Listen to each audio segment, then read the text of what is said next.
Te-ai întrebat de ce viața pare să-ți servească uneori același meniu chiar dacă nu ți-a plăcut de prima dată? Sau ai avut vreodată senzația că ești actorul principal în aceeași piesă de teatru, doar că s-a mai schimbat puțin decorul și partenerii de scenă, dar povestea a rămas neschimbată. Bună și bine te-am regăsit la Despre trup, minte și suflet. Eu sunt Diana Todoruț și astăzi vorbim exact despre acest lucru, despre caruselul lecțiilor neînvățate, despre cercul vicios al repetării greșelilor care ne consumă timp, energie și ne lasă frustrați și neîmpliniți.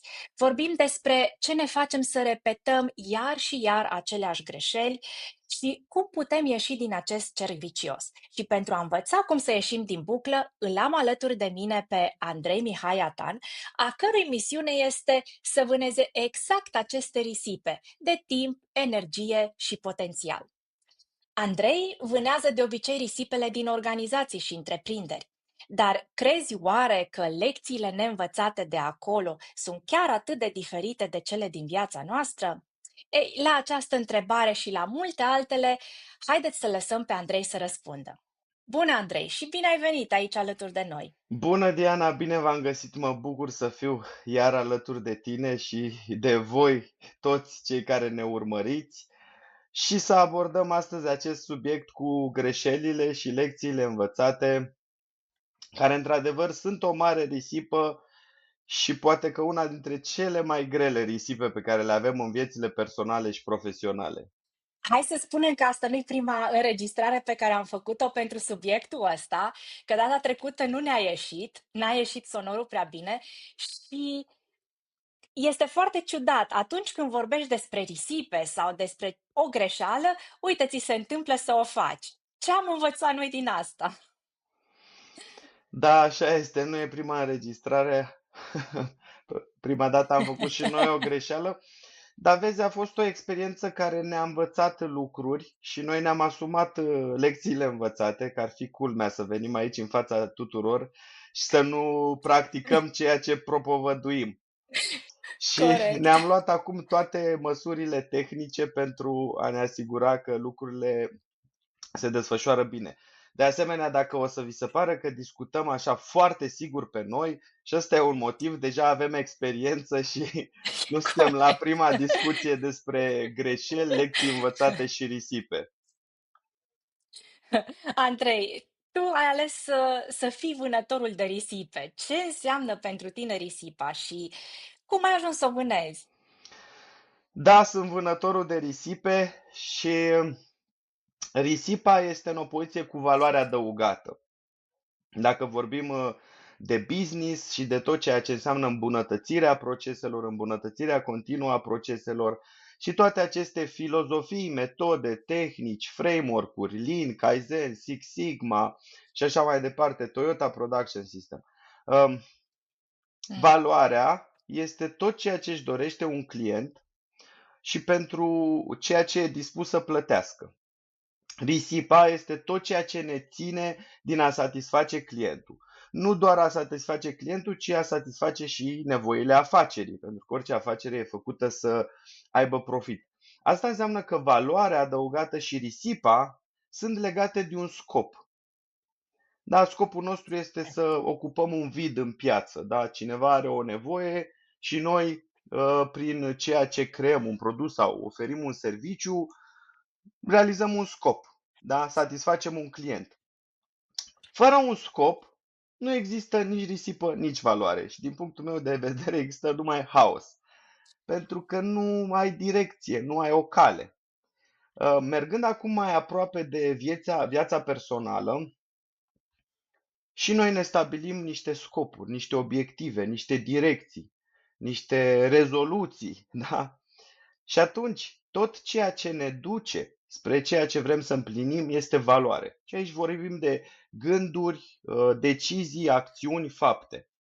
Tot ceea ce ne ține în spate din a atinge acele obiective pe care le avem și acele scopuri pe care ni le propunem este o risipă, nu este valoare.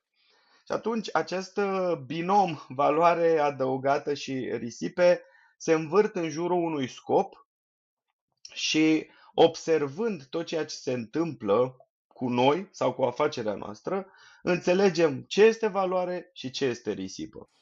Ziceai că tot ce ne ține pe loc este risipă. Ce crezi că ne ține pe loc așa în general?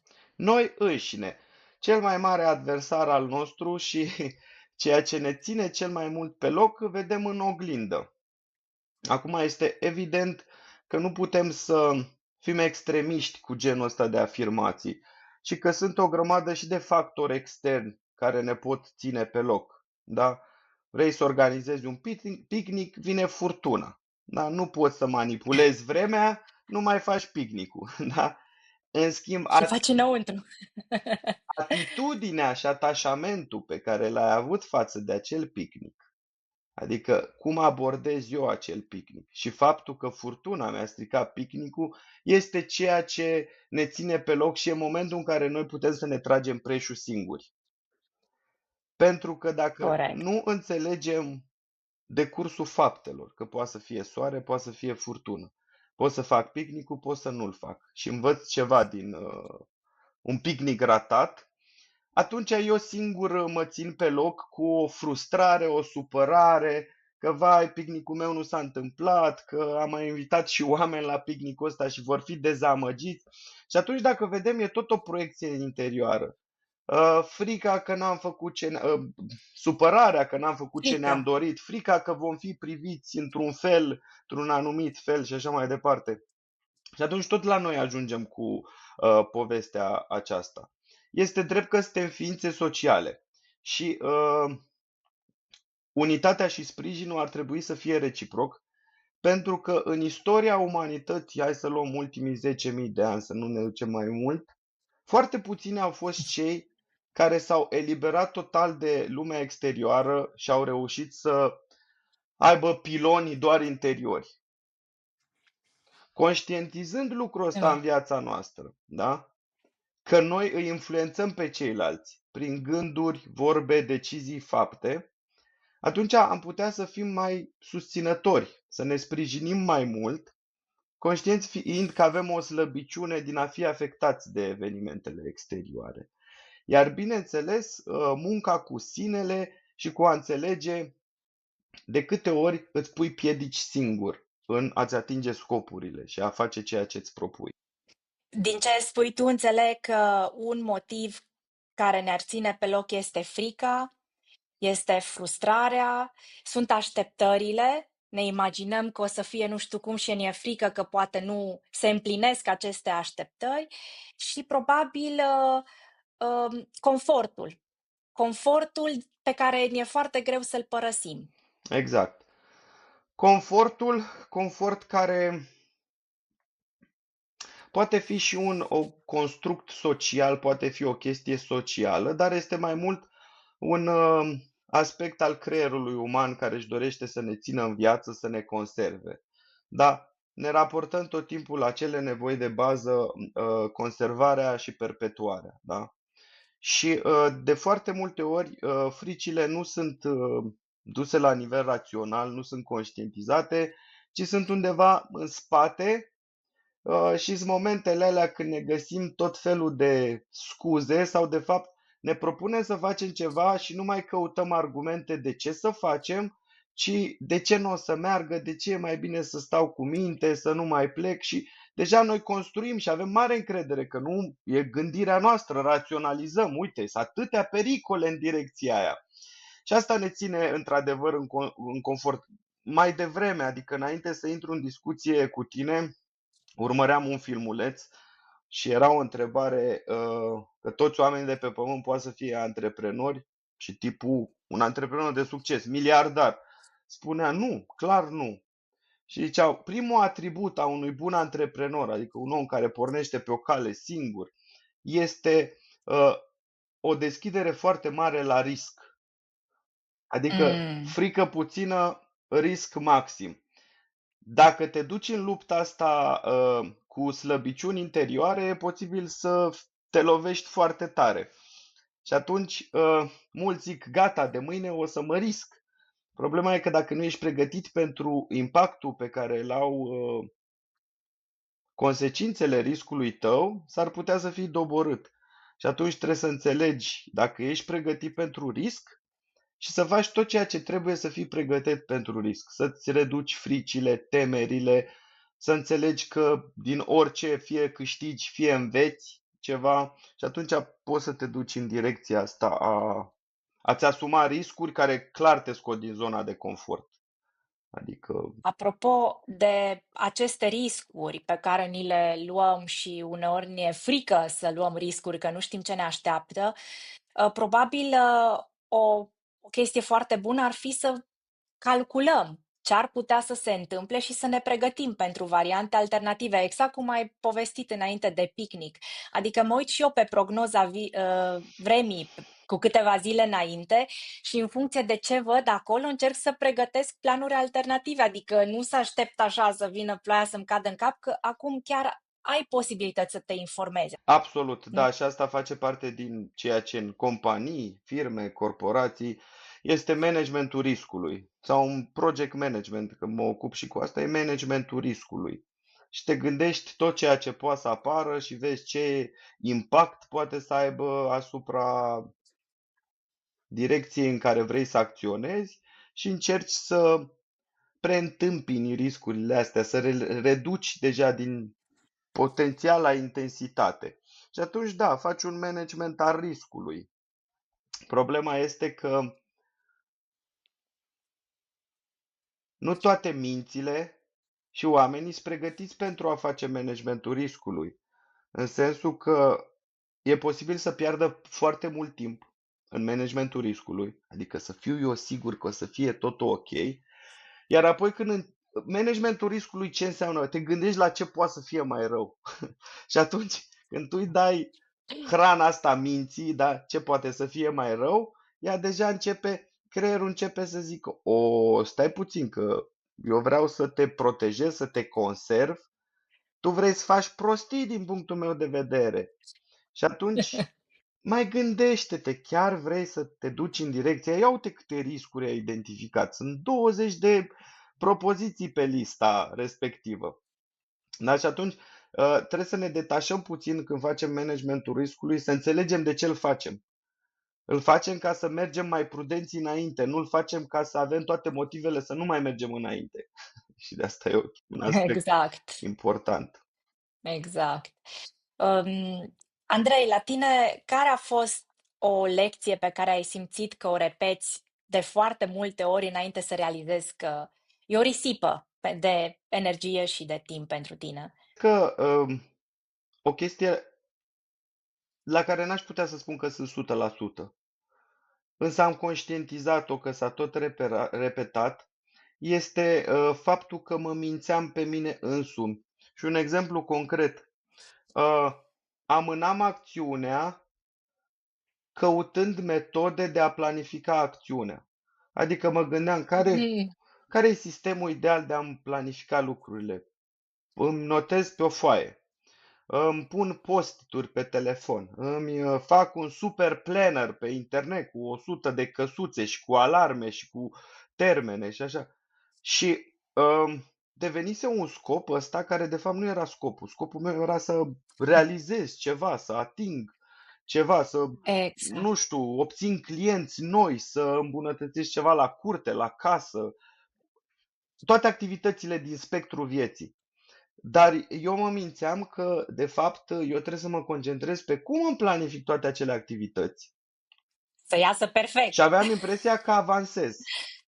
Și tot repetam chestia asta până mi-am dat seama că um, planificarea prea lungă nu te ajută. Instrumentele prea sofisticate nu te ajută. Până la urmă ajungem să punem banalități în to-do listurile astea. Și nu vreau să demitizez to-do listul, folosesc, dar încep și să-l folosesc din ce în ce mai mult cu cap.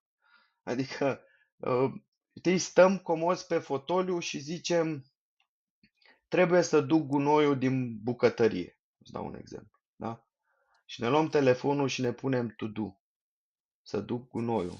Știi? Frate, soră, ridică-te, da? Dule! Du-te în bucătărie, ia sacul ăla, da? Du gunoiul și nu mai pune banalități în to-do list, da? Acolo trebuie să fie mici chestii de reală valoare adăugată către obiectivele voastre. Obiectiv profesional, obiectiv personal, casă îngrijită, curte îngrijită, nu știu, ce, orice ar fi.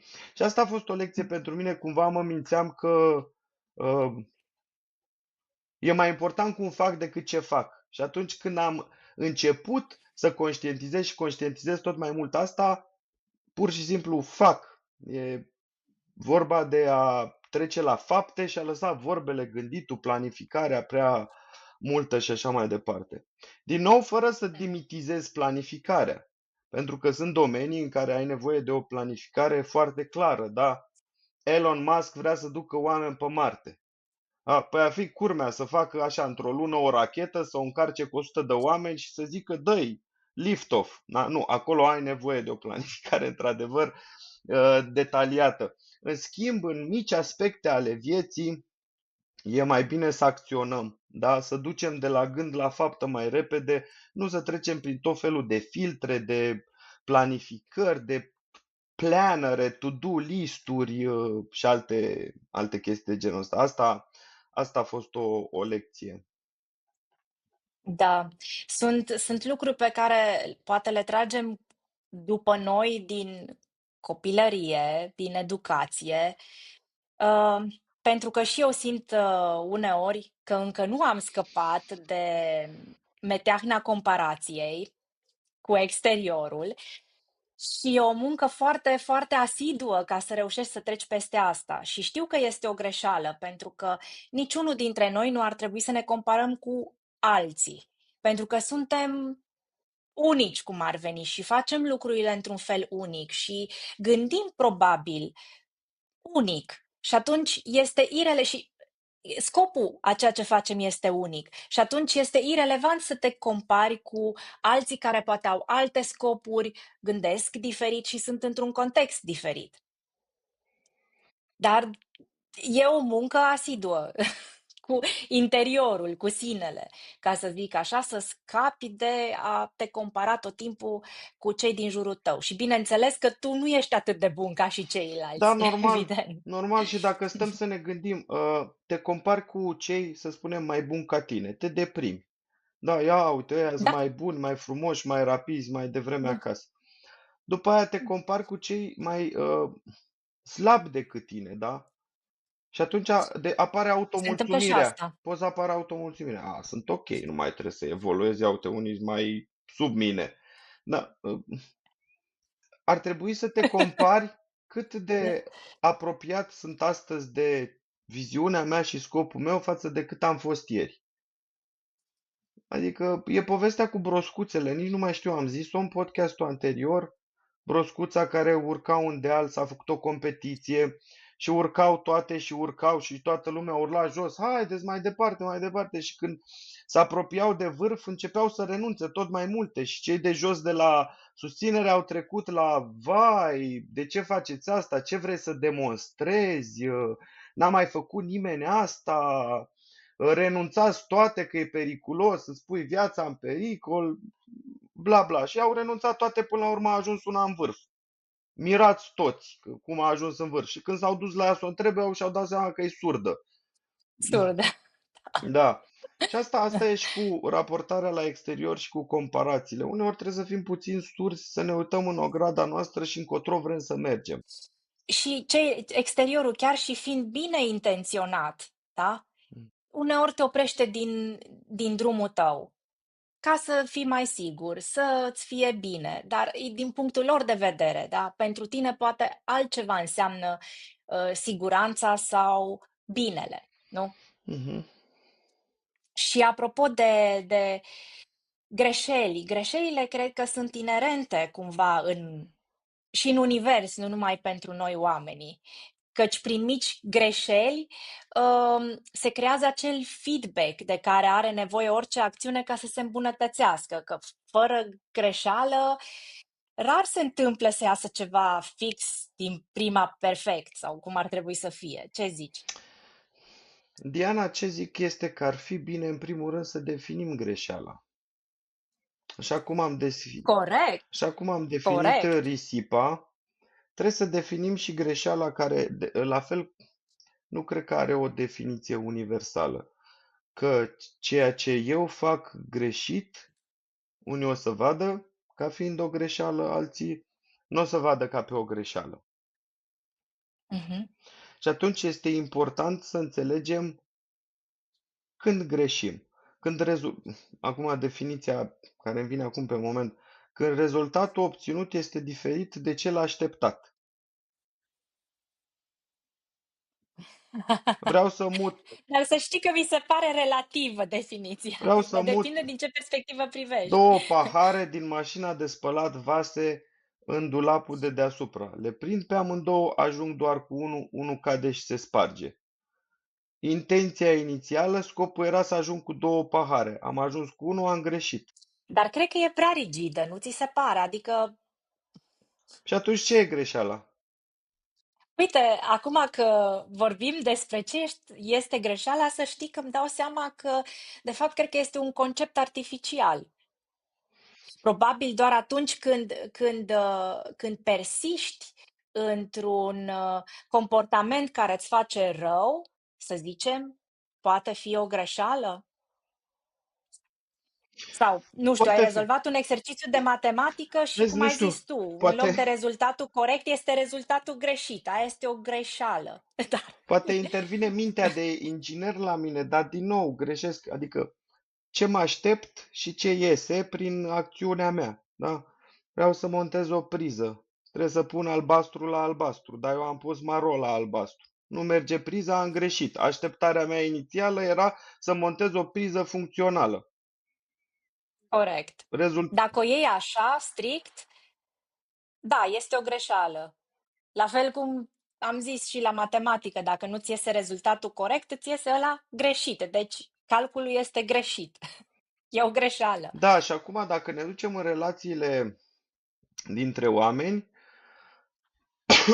spunem lucruri pe care nu le-am fi spus și considerăm că am greșit. Și atunci, revenind la definiția mea, este tot diferența între așteptarea noastră față de noi înșine și manifestarea noastră reală în viața reală. Pentru că dacă noi spunem ceva ce regretăm după aceea, înseamnă că în sinele nostru avem o imagine diferită și o așteptare diferită față de noi, raportat la persoana care a spus acele lucruri greșite și urâte. Dar totuși, tot din punct de vedere ingineresc, ca să definești așa o greșeală, ai nevoie totuși de un punct de referință. Exact. Pentru că poate ce pentru tine înseamnă o greșeală, pentru altcineva nu înseamnă o greșeală. Așa e și în cazul ăsta, dacă eu spun ceva urât, îi zic cuiva, ești prost. Și îmi dau seama că am greșit, că am spus asta și îmi pare rău. Vine punctul de referință, raportarea la idealul eu. Andrei, idealul, în concepția mea, principii, valori și cum mă consider eu, nu spune cuiva că e prost, că e urât. Dar uite că sub presiunea nervilor, contextului, situației, oboselii, lipsei de hidratare, de mâncare, de așa, am făcut-o. Și atunci tot te raportezi. Deci până la urmă, dacă nu ai un punct de sprijin la care să te raportezi, nu poți să zici ceva că e greșit sau nu e greșit. Și Corect. mai mult sau mai puțin, greșeală îți dai seama cumva reactiv, nu proactiv. Deși proactiv ai deja intenție. Adică mă gândesc că îmi cade un jar din grătar când fac grătar și mă uit la el, zic că îl iau cu mâna să-l arunc înapoi. Tu știi că o să te arzi, dar te gândești, hai că fac așa mai rapid, mai... Știi? Deci până la urmă tot reactiv îți dai seama. S-a întâmplat și îți dai seama că e o greșeală. Uneori nu avem capacitatea să gândim înainte dacă facem o greșeală sau nu, pentru că suntem puși pe reflexe condiționate. Chiar și chestia cu bucățica de jar, de reacționăm instinctiv Mhm. și nu gândim. Dacă am gândit, n-am pune mâna pe bucățica de jar. Da, și atunci am putea spune, nu știu ce zic oamenii de știință, dar s-ar putea greșelile astea să vină din cele mai vechi creiere ale noastre, nu din neocortexul rațional. Adică tot din uh, lovește, fugi, da, din instincte, din conservare, din toate nevoile astea de bază, tot din zona aia se nasc greșelile, pentru că dacă am raționat puțin, adică a picat jarul, ok, constat acest fapt. Unde a picat? Pe iarbă, nu e nimic în pericol. Bun, jarul ăla are peste 5-600 de grade. Dacă le iau cu mâna, o să-mi creez o arsură de grad ridicat. Nu este în regulă. Aș putea să-l ignor. Dar deja am raționat. Însă instinctul, cum ai zis și tu, a picat cu mâna să-l ridic. M-am ars, vai, am greșit. De ce am făcut asta? Păi, era științific demonstrabil că vei avea. Și atunci, uite, într-adevăr, greșelile poate vin din momente în care lăsăm jos garda rațiunii și mergem doar pe Pe zona, pe instincte sau, instincte, da. da, sau chiar și emoții. Păi da, că Inst- instinctele generează emoții puternice, o Exact, grămadă de substanțe, inclusiv adrenalină în anumite situații și multe alte da. substanțe care sunt eliberate. Păi cum zici, de lucrurile astea aveam nevoie cu sute de mii de ani în urmă pentru apărare. Luptă sau fugi, nu?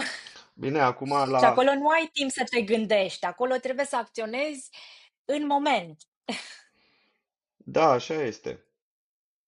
Așa este. S-au schimbat puțin lucrurile uh, în omenire, deși cumva ne-am schimbat Nu are. metodele. Da, ne-am schimbat metodele. Cum am mai discutat noi, am rămas tot la cei 3 C: confort, conflict și consum. Și ne-am cizelat puțin modul în care manifestăm instinctele respective, dar încă le manifestăm. Păi dacă tot ai adus vorba de confort, conflict și consum, hai să detaliem un pic. Pentru că și aici este o risipă, nu? Da, Și în absolut. confort, și în conflict, și în consum. Și sunt legate foarte bine cu greșelile. Intrăm în conflicte, ne pare rău, dar o facem în continuare. Repetăm greșeli, nu învățăm din ele. Consumăm excesiv, s-ar putea să ne pară rău, să ne dăm seama că am greșit, să consumăm excesiv. Black Friday, cumpărăm chestii care zac în pod, da? Dar când vine următorul, stăm cu ochii în telefon și în laptop, că poate e o ofertă la ceva total inutil pentru noi, dar hei, e la 50% reducere. Corect. Și la confort, e cumva legat cu tot ce am discutat astăzi, partea de nu fac nimic, dar aștept să se întâmple. Și nu fac nimic pentru că mi-e frică. Acum, din punctul meu de vedere, nu învățăm din greșelile noastre, să nu mai vorbesc de ale altora, tot din zona asta de confort. Da? În primul rând, nu învățăm din greșelile altora pentru că n-am trăit noi emoția respectivă. Creierul nu are o amintire în Da, direcția aceea. N-a eliberat substanțele astea. Cele mai puternice sunt amintirile emoționale și din copilărie, că vorbeai de da, copilărie, da? Dacă stăm și ne gândim, cele mai puternice momente de tristețe sau de bucurie ni le amintim, pentru că ele au generat o amprentă emoțională puternică. Însă vedem greșelile altora, dar noi nu avem. Creierul o înțelege rațional, dar nu la nivel instinctiv, să ne da, țină departe.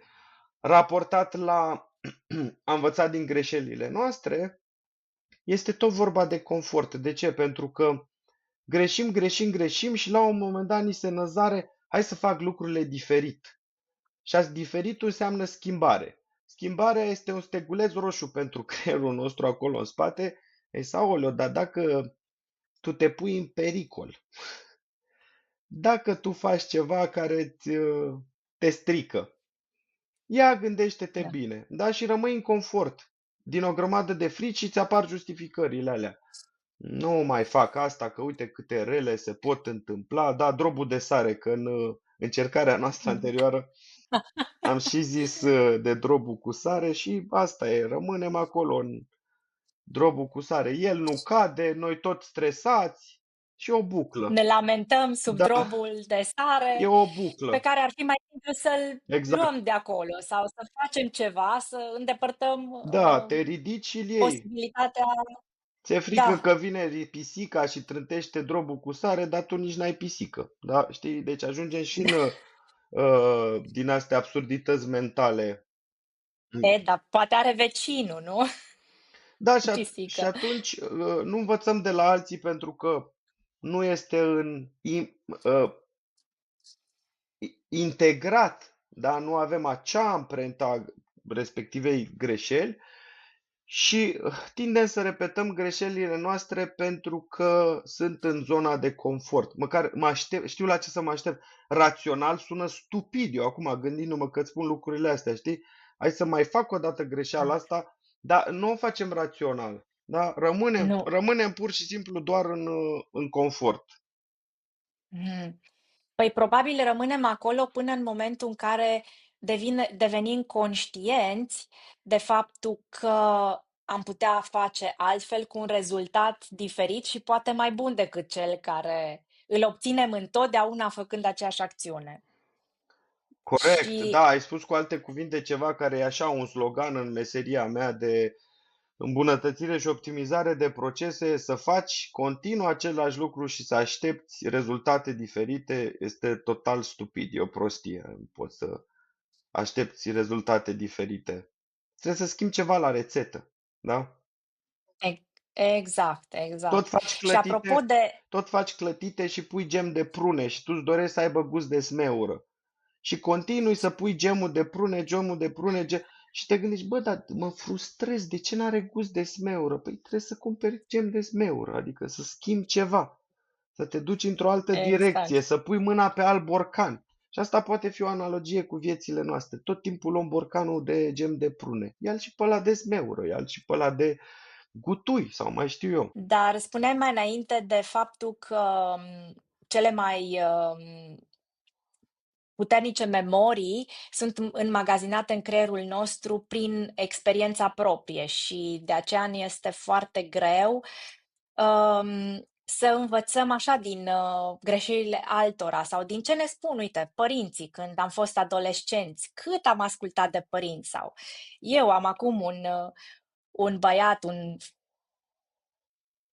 adult de fapt, dar nu Mhm. mai e băiat, care, băi, orice îi spun, nu ascultă, preferă să facă greșelile singur decât să ia un cuvânt, nu știu, de-al părinților sau cineva care a mai trăit odată experiențele alea. Și mă gândesc că, băi, poate ai nevoie de experiența aia practică ca să integrezi teoria. Probabil când se află în punctul prevăzut că a făcut acțiunea X, o să-și amintească, mă, mi-a zis mama, mi-a zis tata, mi-a zis bunica, uite că așa se întâmplă.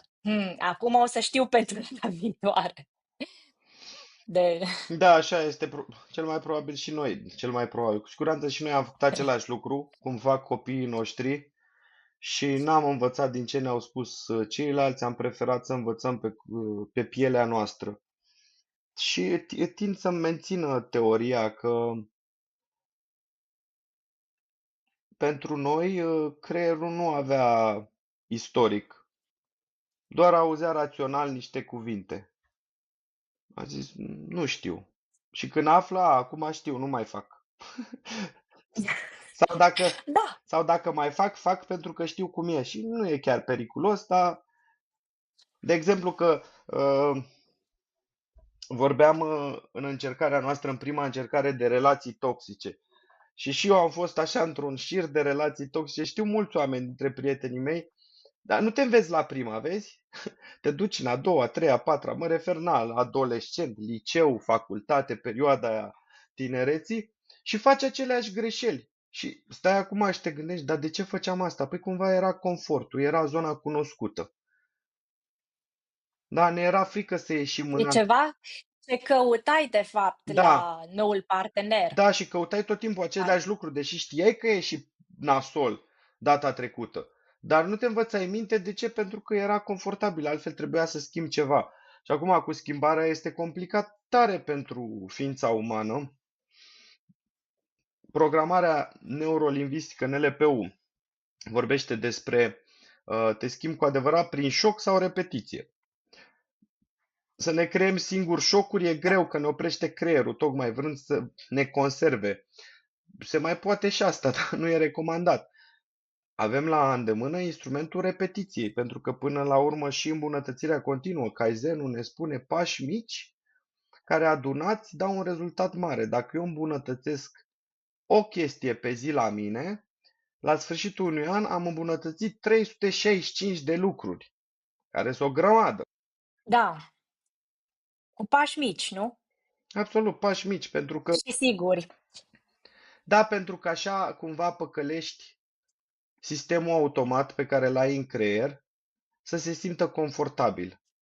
Stabil, să nu iasă din zona de confort, da. Exact, dacă te, Sau să iasă, dar doar puțin, nu în zona de risc. da, dacă te duci prea departe, poți să te dai peste cap sau poți să nu ajungi prea departe dacă încerci brusc, că sistemul, pilotul automat va găsi toate metodele prin care să-ți inducă în rațiune chestii care să te țină să nu faci chestia respectivă. Și atunci o să te oprești. În schimb, dacă te duci cu pași mititei, mititei, mititei, dar la un moment dat vezi că ai trecut din starea A în starea B, doar că n-ai făcut un pas din starea A în starea B, ci sunt 100 de pași mici pe care i-ai făcut acolo și ai obținut un rezultat. Știi că am mai discutat noi exemplele astea cu exercițiile fizice, da? De mâine fac 50 Mm. de flotări pe zi, da? Mâine e miercuri, hai de lunea viitoare. Dar stai un pic că e septembrie, eu zic cel mai bine să-mi pun pe foaie exact un super program de exerciții acasă și la 1 ianuarie la 8 dimineața l-am început. Da, din nou, Dacă propun. te scoli din mahmureală. Da, exact. Îmi propun mult și îmi propun cândva. Și creierul e mulțumit. Zice, mamă, ce tare sunt, ia uite Am ce mi-am propus, ce am făcut, ce am creat, dar nu fac nimic ca să-l țin pe ăsta funcțional. Da? Dar spuneam eu, dacă faci azi o flotare și mâine două, peste 10 zile o să faci 10. Și peste 100 de zile s-ar putea să fii capabil să faci 100 de flotări. Nu știu exact cum funcționează chestia Da, asta, dar cu siguranță, dacă tot adaugi încă una și încă una și încă una, deja te obișnuiești cu chestia respectivă. Poți să mai ai forțări câteodată, să zici, azi mi-am propus 10, hai să fac 15, da? Azi mi-am propus 30, hai să fac 35 și duci pasul ăla mic, da? Mai ieși un pic, nu mult. Nu mi-am propus 30, hai să fac 60, da? Hai să fac da. 33, fac 35 și te duci la fel cu orice aspect din viața personală sau profesională. Important e să am direcția generală, să am viziunea unde vreau să ajung. Că v-am zis, fără scop e doar haos. Nu există nici risipe, nici valoare. Și asta este schimbarea prin repetiție. Dar ce am observat eu este că viața ne dă destul de des șocuri, din care de multe ori nu reușim să învățăm. Nu sunt de ajuns de mari, probabil. Dar dacă un șoc este atât de mare încât te paralizează, nu mai poți să gândești sau să, nu știu, zic și eu. Da, pot fi. Adică, într-adevăr, viața ne dă tot felul de încercări. Unele pe care putem să le numim șocuri. Dar ea depinde de noi, de fiecare, cum stăm să analizăm evenimentul respectiv și întâmplarea aia. Adică să facem un minim de disecție, da? Ce s-a Mm, întâmplat, de ce s-a întâmplat, cum s-a întâmplat, ce rezultat a fost după aceea. Atunci să-mi dau seama că dacă eu nu-mi doresc rezultatul pe care l-am obținut, um, ar trebui să schimb ceva. Și schimbarea să o fac cu pași mici, cum spuneam mai devreme. mm, Dar asta e, trebuie să stăm puțin să ne analizăm pe noi și pe cei din jur și relația, interrelaționarea asta și să vedem ce a fost bine, ce a fost rău, ce putem să îmbunătățim. mm.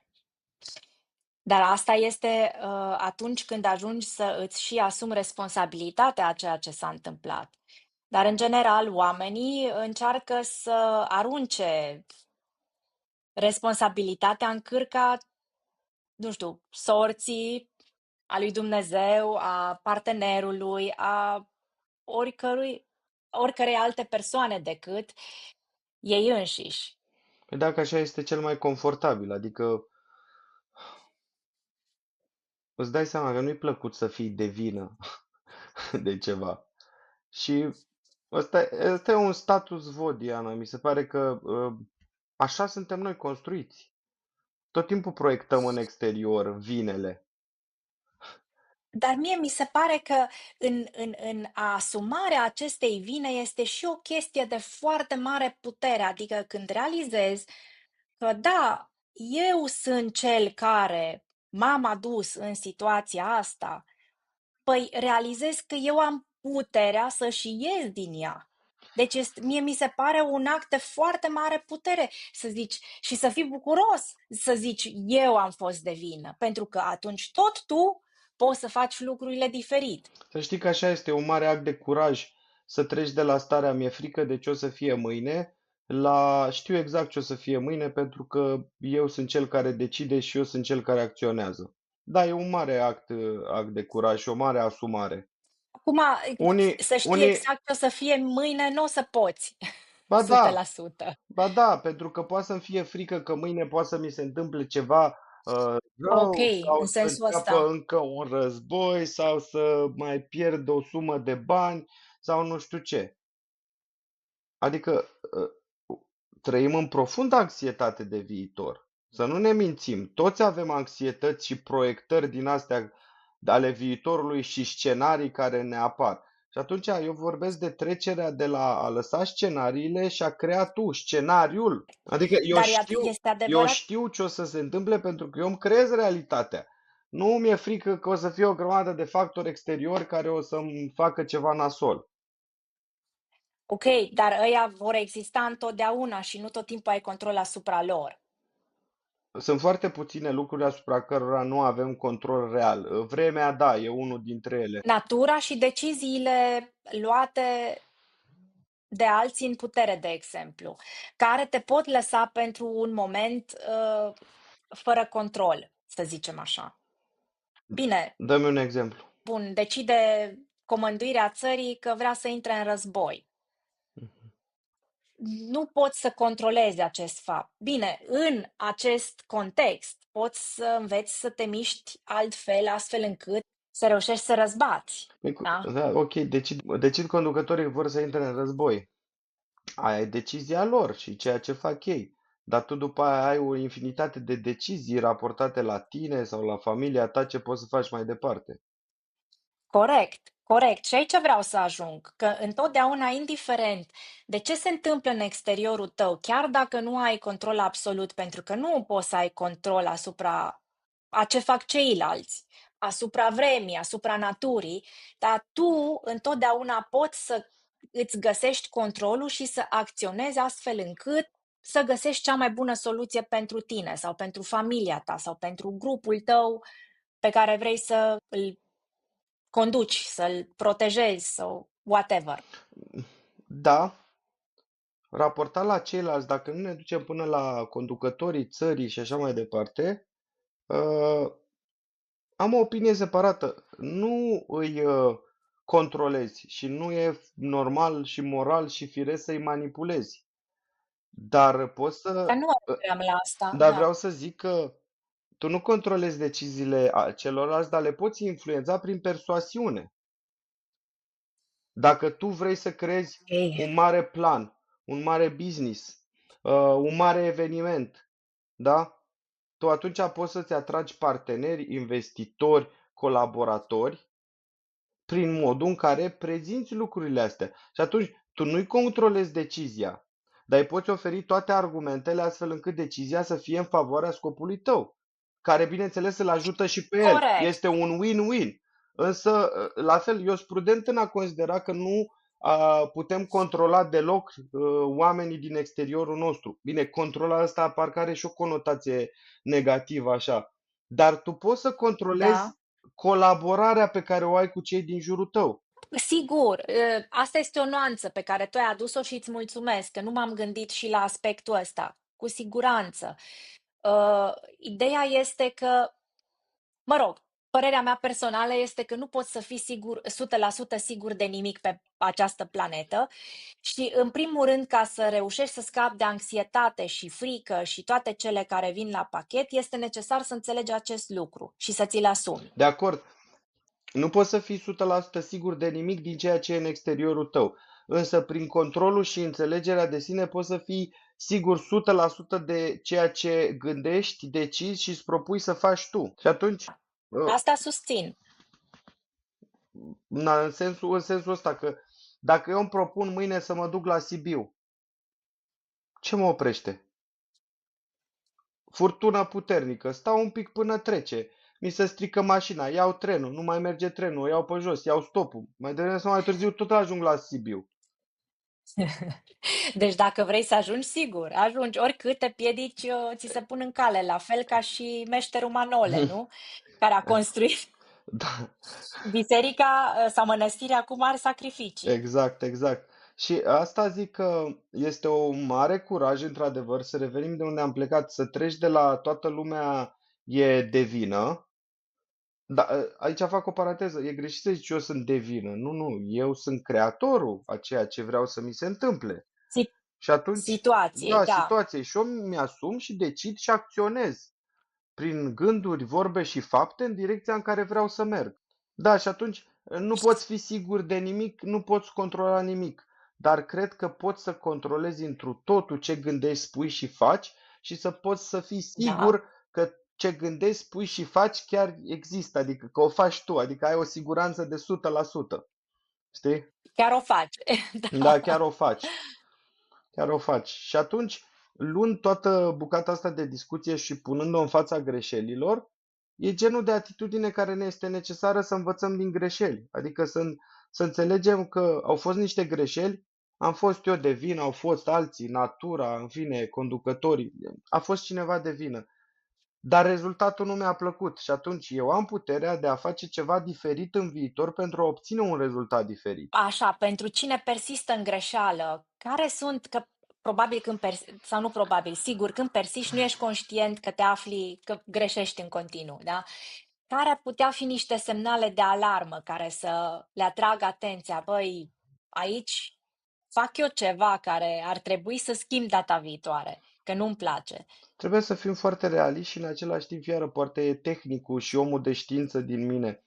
Uh, Raportat la persoane care persistă, insistă în greșeală, mi-e teamă să nu fie și o patologie acolo și să fie nevoie de un specialist. Să nu mai fie necesară propria voință, putere, go, go, Andrei, Suficientă, da. poți, curaj, nu știu ce. Adică s-ar putea la un moment dat să fie nevoie de un specialist în, manifestări din astea destructive. Părerea mea că un red flag general în viață este să te uiți în oglindă și să nu-ți placă ce vezi acolo. Adică oricât de nașpa ar fi viața și cât de nașpa ai fi tu ca persoană raportat cu idealul la care vrei să ajungi, trebuie să poți să-ți oferi un zâmbet, da? Adică să știi că, Mm. băi, nu pot să mă bazez pe nimeni în lumea asta, dar mă bazez pe tine, omul din oglindă.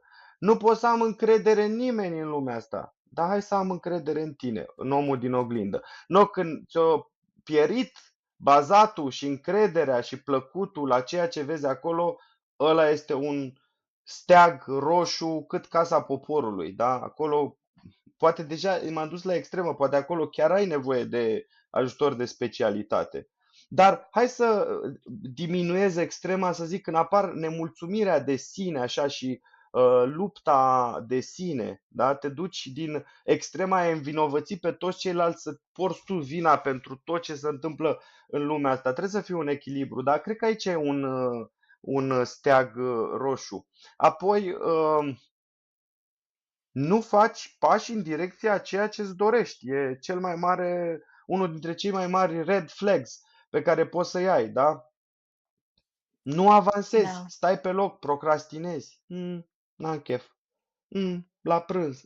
Mâine. Și îți spuneam, fă în silă. Da, pofta vine mâncând, e o vorbă la români. Fă în silă. Mhm. Forțează-te, că știi că faci pentru tine. Și o să-ți vină Tine. pofta. De exemplu, la mine cu exercițiile fizice, știu că e totul până la prima genuflexiune, la prima flotare. Știi, stau acolo Până pe te apuci de ele. fotoliu, zic, mai stau puțin. Ce-o fi pe la știri? Mă uit pe telefon, ce se mai întâmplă prin lumea asta. Dar dacă sar de pe fotoliu și am făcut prima flotare, probabil că o să fac 10-20 de minute de exerciții. Și atunci forțează acel prim pas în direcția a ceea ce îți dorești.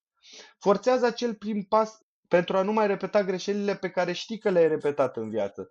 Și asta e un act de voință. Bine spus, un act de voință, care trebuie educată, nu? Tot, Și exersată, absolut, de obicei nu avem și o obținem tot cu pași mici. Da? Tot cu tot prin flotări. Da, să știi că s-ar putea să ajute. Știu o poveste cu o echipă de vânzări care veneau, se adunau și plecau pe teren să facă vânzări. Și îi punea pe toți 30 de flotări, 30 de genoflexiuni, au crescut foarte mult capacitatea, au crescut foarte mult vânzările, tocmai prin beneficiile pe care le aduce exercițiul fizic asupra organismului și, bineînțeles, și asupra creierului. Păi sunt hormonii aceia care te fac să te simți bine, încrezător și așa mai departe, care când ai de vândut ceva sunt foarte utile acele caracteristici în fața cumpărătorului, de exemplu, nu? Da, da, da, cu siguranță. Și da, voința trebuie cultivată și crescută tot mai mult. În fața voinței și curajului nostru, bineînțeles că stau fricile și rușinile. Și este un light motiv pentru mine. În ultimii ani m-am tot gândit la fricile oamenilor și nu e un subiect așa simplu. Mi-e frică de șerpi, mi-e frică de sărăcie, mi-a spus cineva, mi-e frică de păienje. Nu, Mm. lucrurile sunt mult mai complexe. Iar la rușini, iar sunt mult mai complexe și asta are de-a face, cum spuneai și tu, și cu copilăria noastră și cu construcția socială, paradigme, programe și așa mai departe. Și Yeah. uh, poate că ar trebui să facem o întâlnire din asta dedicată fricilor și rușinilor, că mi se pare că dacă încep acum e un subiect foarte vast. Însă, Corect. raportat la greșeli, uneori poate avem momente în care ne dăm seama, mă, de ce mi-a fost frică? Mă, de ce mi-a fost rușine să fac chestia respectivă? Să dau telefonul ăla, să adresez întrebarea aia, da, bate și ți se va deschide, cere și ți se va da, dar nu facem asta. Și Da, atunci, da. aici e învățarea din greșeală și de a ne asuma greșeala. Hai data viitoare să dau telefonul ăla, să bat la ușa aia, hai să nu mai îmi fie frică, să nu mai îmi fie rușine, să accept că eșecul e parte a existenței și am un eșec, am două eșecuri, am un succes, am încă un succes, iar un eșec și atunci să nu mai îmi fie frică de eșec și de lucrurile astea. Face parte atunci din învățare. Înveți din greșeală, cum am vorbit în ultimile 50 de minute. Însă, greșeala repetată duce la o risipă, nu? O risipă de energie, risipă de timp din viața noastră și ne consumă și emoțiile prin acele emoții negative, prin frici, prin rușini, prin 100% este o risipă greșeala repetată. De ce? Pentru că ea ne ține pe loc. Și vă spuneam că din punctul A eu vreau să ajung în punctul B care e scopul meu. Da, pe parcurs am probleme, blocaje, încetiniri, a repeta greșeli, face parte din toate lucrurile astea, da, din risipele astea de blocaje, de probleme, de încetiniri, pentru că ne ține pe loc.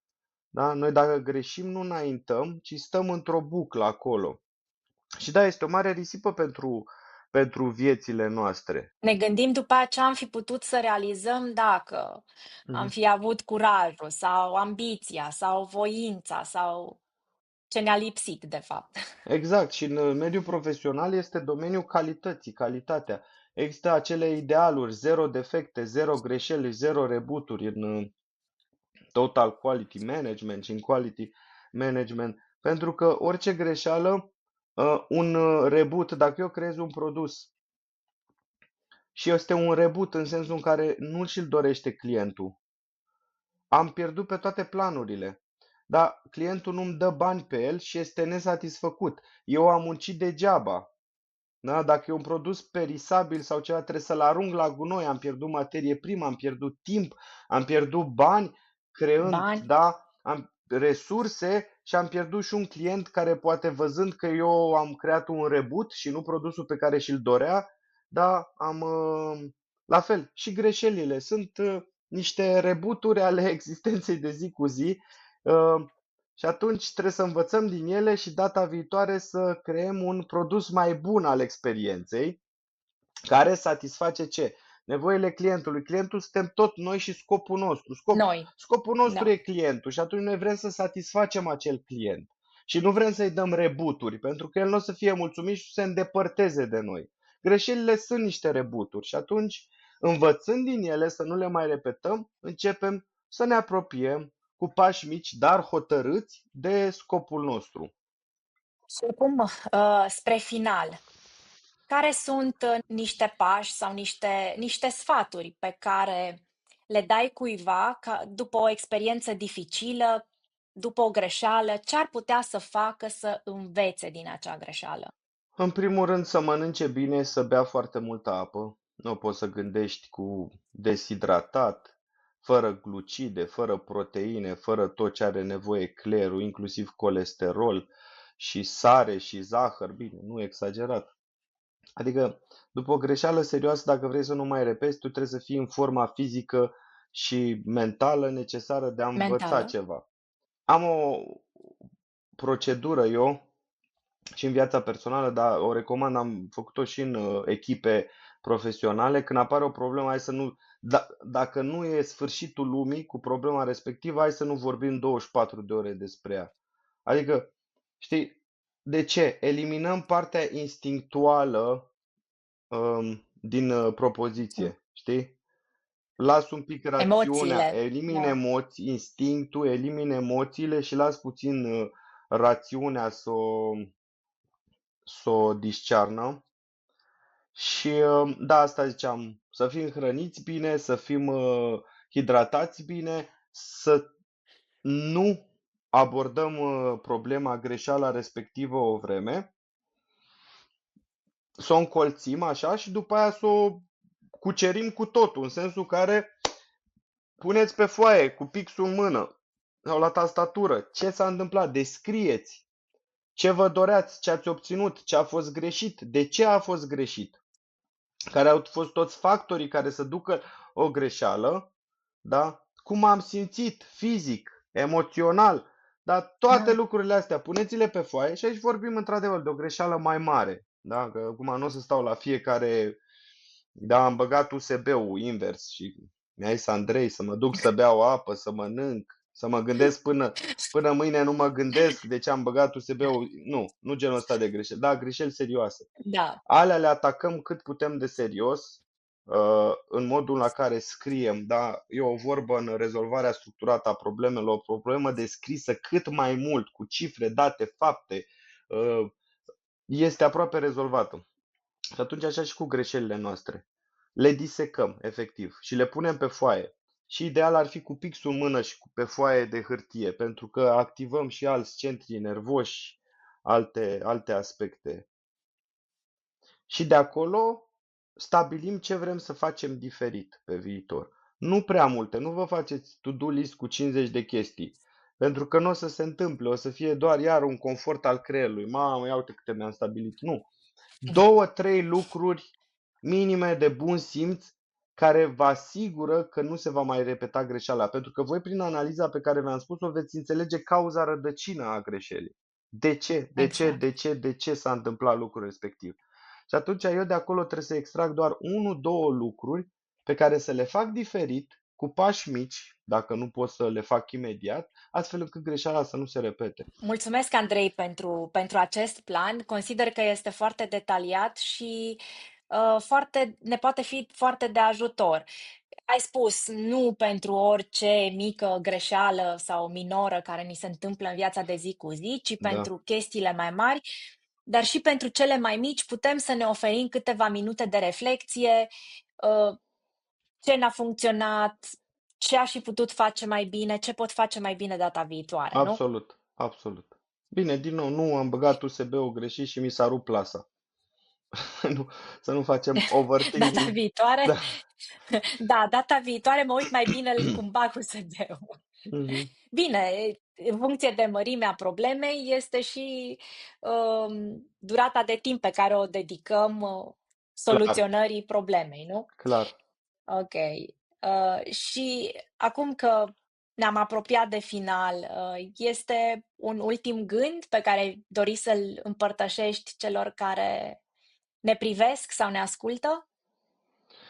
Da, să aibă curajul să devină persoana din gândurile și din mințile lor și după ce văd, era să zic emisiunea, emisiunea noastră, podcastul acesta, și opresc telefonul sau laptopul, să acționeze în direcția visului și viziunilor în viață, să facă un prim pas mic, atunci pe loc, să dea un mesaj, să dea un telefon, să se suie în mașină, să se ducă să cumpere ceva de la Dedeman care îi ajută spre obiectivul lor, dar să acționeze, efectiv să treacă de la vorbe la fapte. Corect. Adică fă acum, nu Da, mâine, nu poimâine, nu la începutul lunii viitoare sau la 1 ianuarie. absolut. Andrei, îți mulțumesc mult pentru această conversație care ne-a adus claritate și ne oferă și niște instrumente practice care să ne ajute să învățăm mai bine lecțiile vieții. Cred că cea mai puternică idee pe care o putem lua cu noi astăzi este că repetiția greșelii nu este o sentință, ci o invitație la a fi mai conștienți, la a fi mai onești cu noi înșine și mai ales la a transforma fiecare greșeală într-o treaptă care să ne ajute să urcăm în viață. Iar pentru cei care au rezonat cu perspectiva ta, Andrei, și vor să afle mai multe despre tine, unde te pot găsi? Pe site-ul meu e cel mai simplu, www.amil.ro, amil.ro.